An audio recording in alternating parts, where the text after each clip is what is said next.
On the day my daughter married, after I had poured $25,000 into every detail of her dream ceremony, she looked me in the eye in front of 150 guests and called me trash. The words rang out through the ballroom as if she had hurled a stone straight into my chest. For a moment, the clinking of wine glasses and the music of the hired orchestra stopped. All I could hear was the pounding in my ears and the sharp echo of her voice. If you're watching this video, please like and subscribe to the channel and tell me in the comments where you're listening to my story of revenge from. I want to know how far it has reached. The hall was decorated with imported white roses, long rows of candles flickering in polished glass, and a 12-piece orchestra playing under the chandeliers. Everyone wore their finest suits and dresses. I should have felt proud. Instead, I stood frozen, one hand resting on the strap of my handbag where a small velvet box hid. Inside that box was a lace wedding veil handed down from my grandmother to my mother, from my mother to me. I had planned to give it to Natalie as a blessing, a symbol that she was ready to carry the dignity of our family forward. But in that instant, as her words cut me open, I knew the veil would remain in my possession. I glanced around. Some guests gasped softly, others whispered behind their hands. Andrew, my new son-in-law, looked up at his bride in confusion, his jaw tight, his eyes clouded. My sister Helen half rose from her chair, ready to rush to my defense, but I lifted a hand slightly to keep her seated. I refused to give Natalie the satisfaction of seeing me unravel. My throat burned, but I did not shout back. I did not remind her of the checks I had written for her apartment rent, for her university tuition, for her health insurance, for the car she drove. I did not tell the room how many nights I had worked late shifts only to come home and still find a way to make her feel loved. No, I stayed silent. The photographer's flashbulb went off like lightning in a storm, capturing the triumphant smirk on her face. She thought she had finally won that. By humiliating me in public, she could erase years of my sacrifices. What she did not know was that the humiliation she dealt me that night would be the match that lit the fire I had been preparing for months. I sat back down, my hands resting calmly on the tablecloth, though inside, my heart trembled. I reached into my bag, feeling the edge of the velvet box. The veil inside waited, its lace folded like the pages of an unfinished book. I whispered only to myself, "Not yet. You are not ready to wear this." And so, in that glittering hall, filled with champagne flutes and polite applause, while my daughter reveled in her cruelty, I began to turn the final page of a story that would end very differently than she ever expected. As I sat there in that glittering hall holding back the storm inside me, my mind drifted back to the years when the poison first seeped in. Betrayal at a wedding does not happen in a single night. It takes years of careful planting of whispered lies of a child turned against her mother, little by little, until she no longer sees the truth. When Natalie was just 8 years old, she was a small girl with golden hair that brushed her shoulders and eyes as blue as the summer sky over Chicago. I still remember coming home from the hospital after a 12-hour shift, exhausted, but hopeful, only to find her sitting at the kitchen table with her father, Mark. She would look at me as if I were a stranger. Mark had begun his work early. While brushing her hair before school, he would murmur things like, "Your mother is too busy for you. She cares more about work than about being here." He wanted her to believe that my long hours were proof of neglect, not the sacrifices of a woman trying to pay for a roof, for food, for a future. I would arrive home with takeout pizza to make her smile, or kneel on the floor with crayons to draw pictures of castles and princesses. But she rarely looked up. She had already been taught to measure my love by how many hours I sat in the house, not by how many hours I worked to keep it standing. On weekends, when I suggested a trip to the park or the zoo, Mark always had the perfect excuse. She already has plans with her friends. She is too tired from school.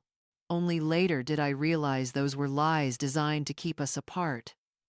By the time our marriage collapsed in 2015, his poison had been dripping into her ears for nearly a decade.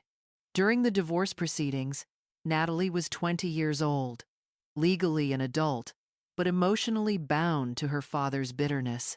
He convinced her that I was leaving him for another man, that I had abandoned our family for selfish reasons. The truth was the opposite. It was Mark who demanded the divorce after years of silent wars and endless manipulation. Even then, I kept trying. I paid $800 a month for her apartment in downtown Chicago. I covered her private health insurance at $150 a month. I gave her a $1,200 allowance so she could study marketing without having to work. I paid $8,000 a year in tuition for her private university. I even handed her the keys to a white Ford Focus on her 21st birthday wrapped in a red ribbon. And what did I receive in return? Mechanical visits every Sunday.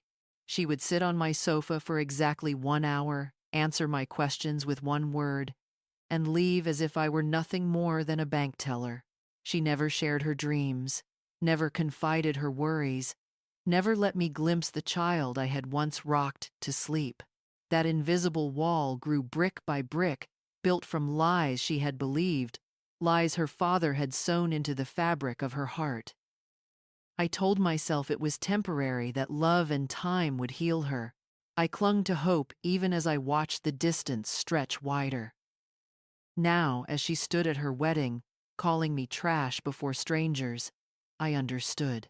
This was not just the cruelty of one night. It was the harvest of seeds planted long ago. Seeds I had refused to see until they had grown into a forest I could no longer cut down.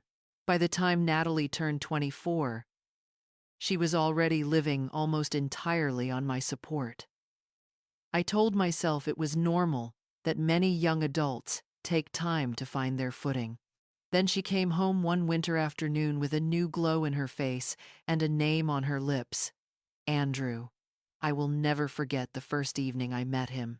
He pulled into my driveway in a modest gray pickup, not the flashy car you might expect from a man who had inherited a chain of fuel companies worth millions. He carried a bouquet of sunflowers, not roses, and shook my hand with genuine warmth. His eyes were steady, and his words were thoughtful. I could see at once he was a good man. During dinner, he asked about my work at the hospital, about my family recipes, even about the lace veil I had once mentioned in passing. He listened more than he spoke, and I thought perhaps my daughter had finally found someone who would ground her. But after he left that night, Natalie leaned across the table, her smile sharp. Do you know how many stations his family owns? She listed the numbers as if she were reading a balance sheet. She spoke of expansion, of branding, of capital. She never once said, I love him. She said, I deserve him. That was when the chill crept into my bones. Love was not her language anymore. Acquisition was. Over the following months, Andrew showered her with kindness. He took her on small weekend trips, brought her thoughtful gifts like books on marketing and journals for her ideas. Meanwhile, she showed me shopping bags with designer shoes and dresses items that clearly cost more than any allowance I had ever given her. When I asked how she could afford them, she shrugged and said, Andrew insists. I tried to warn her. Natalie, a marriage cannot be built on money alone. You must care for the person, not just the company he represents. She laughed softly, tapping her manicured nails on the kitchen counter. Mom, you just don't understand how the world works now. Security comes first. Security. That was her word for it. But I heard something different. Ownership. Control. Andrew, blinded by affection, began signing over small responsibilities in his business to her. She joined meetings, pitched campaigns, and slowly became a public face beside him. From the outside, they looked like a rising power couple. But from where I stood, I saw the gleam in her eyes whenever he mentioned revenue, not when he spoke of his dreams. Each holiday dinner confirmed my unease. He would compliment her cooking, and she would wave it off, steering the conversation back to the next investment or the next expansion. He would reach for her hand tenderly, and she would barely squeeze back her gaze, already on the future profits. I knew then what Andrew did not. My daughter was not walking toward love. She was walking toward a vault, and she was prepared to lock him inside it with his wealth and his company, while she held the key. The signs began small, almost easy to dismiss, like faint cracks in a wall you want so badly to believe is strong. One evening, I called her and asked if she wanted to come over for dinner. She sighed loudly and said she had to work late.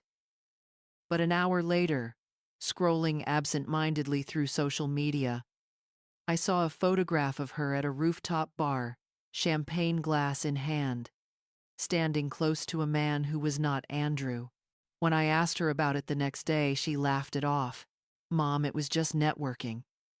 You wouldn't understand." Yet her tone was sharp, defensive, as if she were protecting something far more fragile than a casual evening out. The new clothes kept piling up in her apartment closet. Designer bags, diamond earrings, a watch that I knew cost more than my entire monthly salary, back when I worked double shifts at the hospital. When I asked if Andrew had given them to her, she avoided my eyes.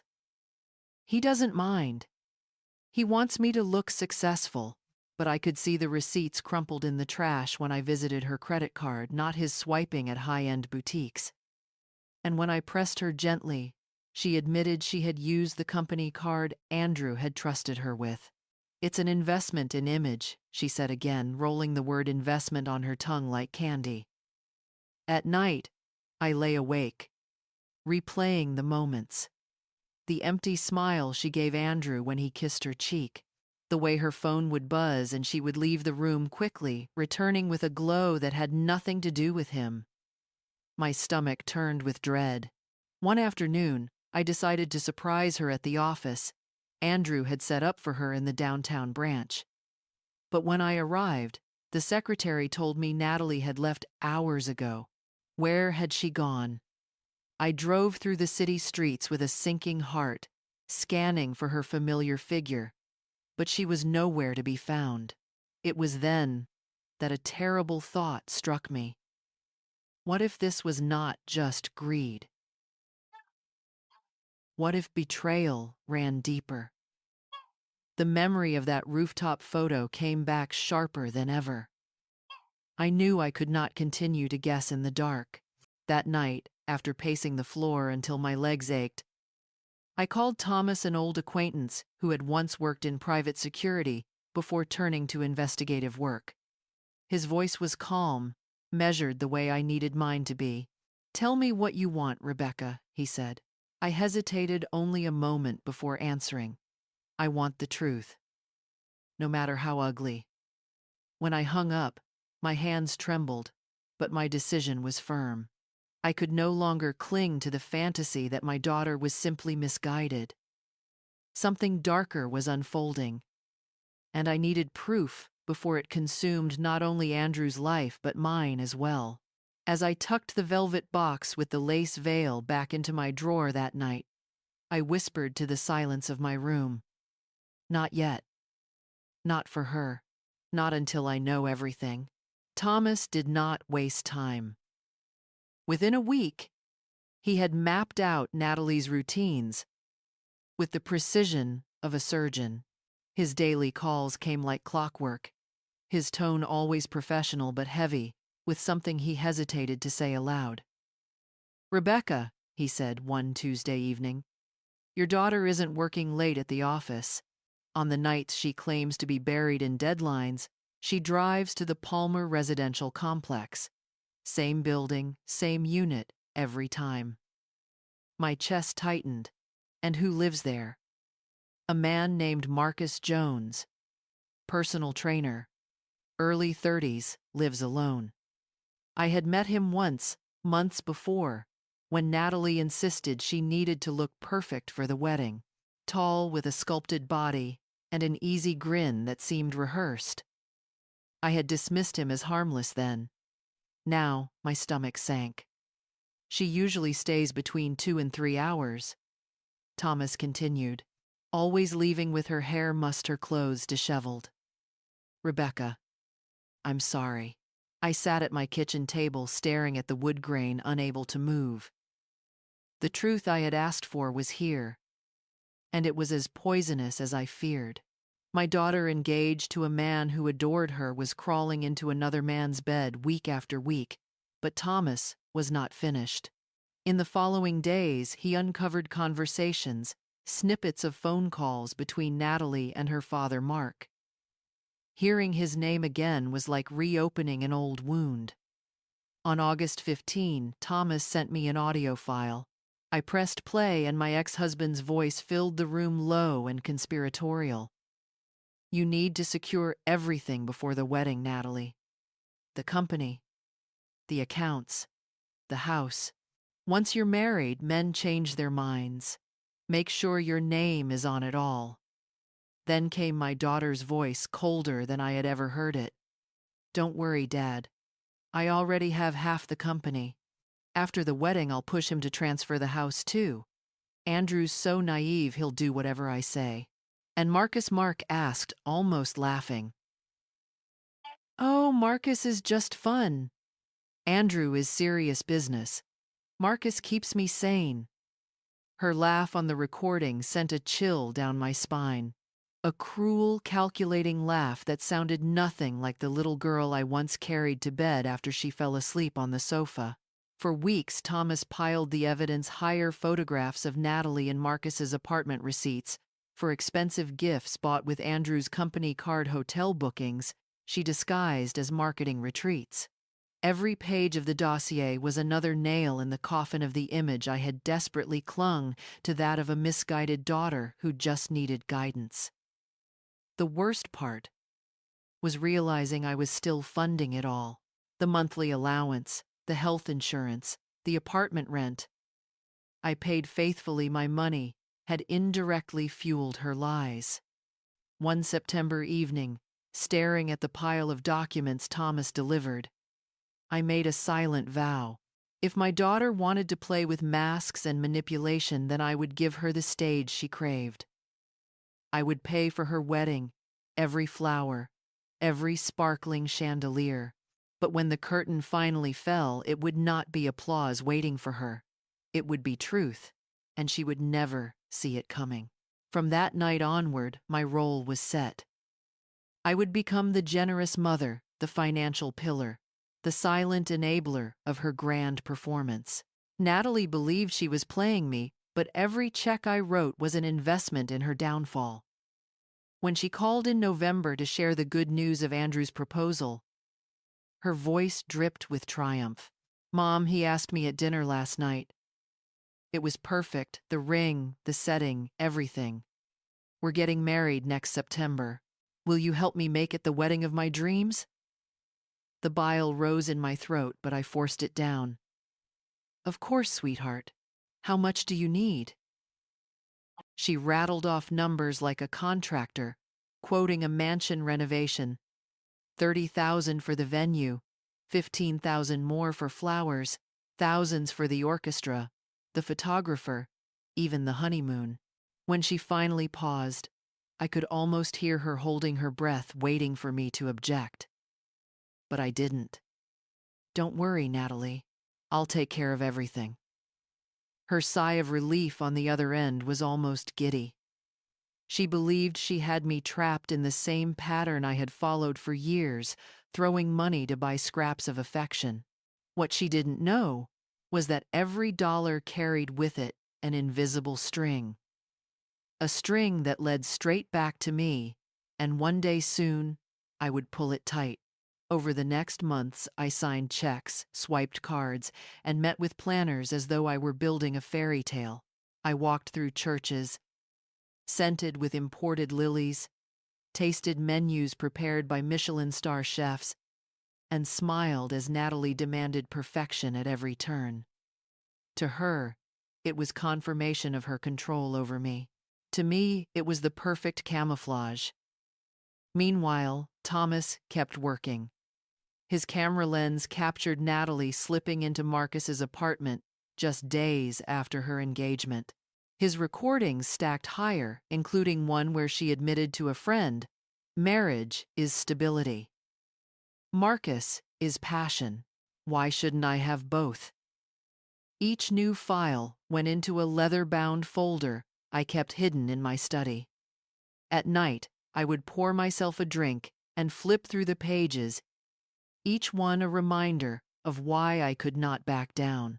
By spring, the wedding had become the talk of Chicago high society.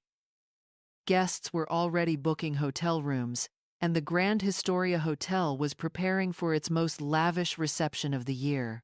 My bank account bled with every passing week, but I never flinched. This wasn't a loss, it was the price of justice. Still, I was not blind to the risk. I was pouring money into a spectacle where I myself would be the final target. I knew my daughter, her arrogance had grown too bold, too unrestrained. She would not be satisfied with silent manipulation. She would try to humiliate me publicly. And when she did, I would be ready. The stage was nearly set. All I had to do was let her finish weaving the web of her own destruction. September 9th, 2023 arrived like a scene painted for a magazine cover. Blue skies, warm sunlight. The kind of day brides pray for. To Natalie, it was the culmination of every demand she had barked at planners and florists. To me, it was the execution ground for her carefully constructed lies. I slipped into the dark gray suit I had bought months earlier. The mirror showed me a woman, calm, collected, almost serene. But beneath that calm beat the pulse of a strategist waiting for the final move. The church was a sea of imported white lilies, every pew dressed as though royalty were to attend. 150 guests filled the seats, whispering in awe at the extravagance. When Natalie arrived in her silk gown, lace veil trailing behind, she looked every bit the perfect bride. My heart clenched, not with pride, but with the ache of remembering the child she once was before Mark poisoned her with his whispers. She linked her arm through mine. "Mom, thank you for making this possible," she whispered, her tone sugar-coated. I nodded silently. But inside, I thought, yes, and you will thank me again before the night is over, though not in the way you expect. The ceremony unfolded flawlessly. Andrew recited his vows with trembling sincerity, tears pooling in his eyes. Natalie's response was rehearsed, her words of eternal love and fidelity sounding hollow to me, knowing where she had spent her nights. Cameras flashed, the priest blessed them, and applause filled the vaulted ceilings. The reception, however, cracked her porcelain mask. The luxury bus carrying guests broke down, delaying the schedule. Natalie's fury erupted in front of the coordinator. "This is unacceptable. My wedding must be perfect," she shrieked, her voice sharp enough to make guests glance at each other uncomfortably. Inside the Grand Historia Hotel, the air conditioning sputtered. Makeup ran, tempers flared. Natalie barked at the manager, her voice shrill, demanding immediate fixes. And when the kitchen revealed a mistake, only 80 beef tenderloins prepared. Instead of 150, her rage boiled over. She screamed, refused compromises, berated Andrew in front of guests when he suggested chicken as an alternative. I sipped my wine, each outburst like music. The more she raged, the more the mask slipped. Guests began to whisper, heads shaking, glances cast toward Andrew. with pity. By 11 p.m., the orchestra struck up, and the crowd attempted to dance the tension away. Natalie floated back to the center stage, microphone in hand, her smile tight, her eyes burning. "I want to thank everyone for joining us on this very special day," she began, her voice falsely sweet. "But life isn't perfect, is it? Sometimes people you count on the most betray you. They pretend to love you while being selfish and petty." Her eyes locked on me. The moment had come. Her voice rose, trembling with manufactured tears. "Mom, everyone thinks you're generous, respectable. But I know the truth. You abandoned us. You ruined our family. You are human trash." The words sliced through the ballroom. Gasps erupted. Andrew stood frozen. But I didn't flinch. I smiled. Because this was exactly what I had been waiting for. The ballroom went silent after her final words. Forks froze halfway to mouths. Whispers swirled like a storm. 150 pairs of eyes darted between Natalie on the stage and me at my table. They expected outrage. They expected me to crumble, to shout, to weep. Instead, I smiled. A calm, deliberate smile that only someone with nothing left to fear could wear. Slowly, I rose from my chair, the sound of its legs scraping across marble, echoing louder than her accusations. I did not answer her. I did not defend myself. Instead, I walked toward my sister. Helen leaned down and kissed her cheek. "Take care of yourself," I whispered in her ear. "This is just the beginning." Gasps followed me as I strode through the ballroom. Natalie's triumphant eyes tracked me, convinced she had won, convinced she had buried me under shame. She couldn't see the invisible fuse I had lit. I slipped out the service doors, the murmur of shocked guests fading behind me. In the quiet hotel corridor, I pulled out my phone. 3 missed calls from Thomas. A text blinking on the screen. "Is the plan ready?" I typed one word: begin. That night, back at my apartment, I poured a glass of 30-year-old scotch I had been saving for a milestone. I raised it to the glittering Chicago skyline. "To justice," I murmured, "and to consequences." Natalie believed she had humiliated me beyond repair. What she didn't know was that the entire performance had only secured her own destruction. Because starting tomorrow, the world would see who she truly was. The morning after the wedding, I woke with no trace of shame or regret, only clarity. For 28 years, I had been the safety net that kept Natalie from falling.